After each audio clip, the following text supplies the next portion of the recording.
There are two major myths about George Washington when he was living here at Ferry Farm. He lived here from age 6 to age 22.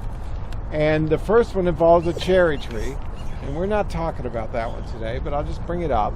And the other one is there's a story about him throwing a stone all the way across the river, and the stone was the size of a silver dollar. And some people think that stone throw was at the Potomac. Well, that's much too wide.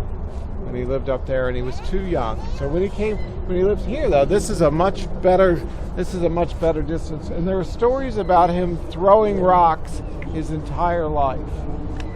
And he would impress people so much that they would actually write it down, and those stories have survived.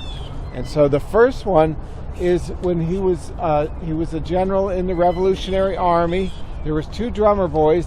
The army was retreating from the English, and there were two drummer boys that were throwing rocks into the river. And he stopped the entire procession, got off his horse, and he says, "Let me show you how to do that." And so he showed them how to throw, and then so one of them was so impressed that he wrote it down in his diary, and that diary has survived. The other story that I like is when he's grown at Mount Vernon. There's a bunch of guys that are at a party, and they're seeing who can throw horseshoes the farthest. And Washington comes up and he says, "Let me try this." So he says, and so he picks one up and he chucks it way past everybody else. He goes, "Let me know if anybody gets closer, and I'll come back and throw another one."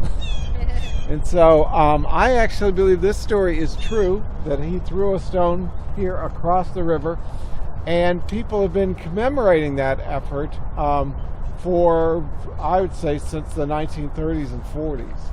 People have been having this throw, particularly on his birthday.